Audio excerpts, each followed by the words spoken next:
It's about a lot more than just boycotting the Beijing 2022 Olympics, though that is the shiny object attracting attention. The opposition believes that China is committing a genocide against the Muslim minority Uighur population in Western China. So do some liberal MPs like Wayne Eastern, Nathaniel Erskine-Smith. And so does the former Liberal Justice Minister, Irwin Cotler, who told me that he, like everyone else, is demanding not only an Olympic relocation or boycott, but possibly economic sanctions against China as well. But the federal government is being cautious, saying they're studying the situation. Now, tomorrow there is a vote on this. Why are the Liberals waiting so long to make a call? And since China is Canada's second largest trading partner, should it be setting economic sanctions on China as well? Let's bring in MPs to dig into this. Rob Oliphant is the Parliamentary Secretary to the Minister of Foreign Affairs. Michael Chong is the Conservative Foreign Affairs critic, and Jack Harris is the NDP Foreign Affairs critic. Gents, thanks for joining us. I'll start with you, Mr. Oliphant. The evidence for the opposition and for many people is overwhelming. Forced sterilization, millions interned in camps, rapes. Again, Irwin Cotler, the former Liberal Justice Minister, said that China is committing a genocide according to the Convention Against Genocide. It meets the threshold. Will your government support the Conservative motion tomorrow to confirm that China is indeed committing a genocide? I think that we will see what happens tomorrow. But in the meantime, let me be very clear that the atrocities that are happening in Xinjiang province are horrendous. There is much testimony. There is evidence that we are looking at all the time, much of it coming from civil society because it's hard to get from Chinese officials, but what's going on. We are looking at it very closely. That's why Canada and the UK imposed some very severe sanctions already, economic measures this past January about companies doing business in Xinjiang. We are watching it closely. We're also doing it with our partners around the world. We believe that genocide is an extremely strong statement, and so we will take care and caution with that.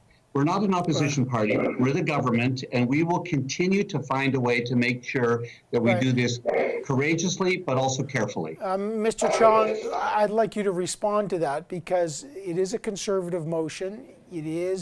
You're also asking to have an Olympic boycott or relocation. I want you to tell me what you think of the government's position, but also is your party ready not just to talk about the Olympics, but to say if there's a genocide taking place, stop trading oil, stop trading agricultural goods with China? Are you prepared to go that far? Yes, we are, Evan. We think everything needs to be on the table. Trade, Magnitsky sanctions, economic sanctions. We believe that we're calling on the government to relocate, to seek the relocation of the next winter's Olympics. This should be all part of a big reset of the Canada-China relationship. A new framework is needed to bring forward that new reset, and everything needs to be on the table. Look, there's evidence of up to 500,000 people being forced through a state-run coercive system to pick cotton in Xinjiang, where the genocide is taking place. There is evidence of other forced labor taking place, mass sterilizations. And so we should start by putting a blanket ban on the import of products like tomatoes and cotton from that region of China. Those are the kinds of things we need to do to back up the recognition of this genocide. Jack Harris, again, how will your party vote in tomorrow's vote on this? And what's your view outside of relocating the Olympics? What other measures do you think immediately need to be taken place as your party believes the genocide's taken place?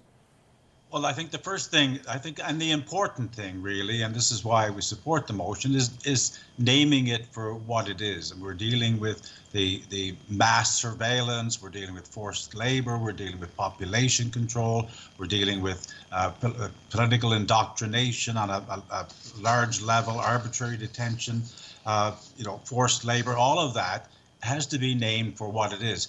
This can't go on with impunity, and we don't want to see other nations taking the lead of China in doing this. So we have to name it on the international stage for what it is. Yes, there has to be an investigation, and the UN idea that has been proposed, obviously that has to happen. And China, if they claim that this is not happening, should welcome that because if they think the facts don't bear it out. But we cannot stand by idly and say this is what's going on. Mr. Oliphant, your government says you're studying it. We have no idea how long that's going to take. In the meantime, the criticism has been you've just been soft on China. You haven't made a decision on the Huawei, whether they should be part of 5G. Huawei's part of investing with sensitive technologies with universities. Canada's invested in the Asian Infrastructure Investment Bank that opposition parties want out. So will any action be taken place on this, and when will your government make a determination as to if and when there is a genocide going on?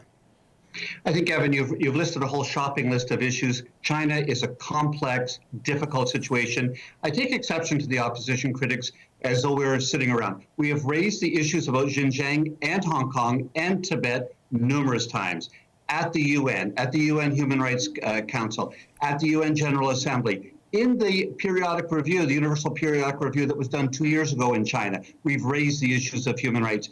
There's no competition for leadership. We don't need to be the only leader in this. We need to work in concert with countries around the world, with like-minded countries, to be effective.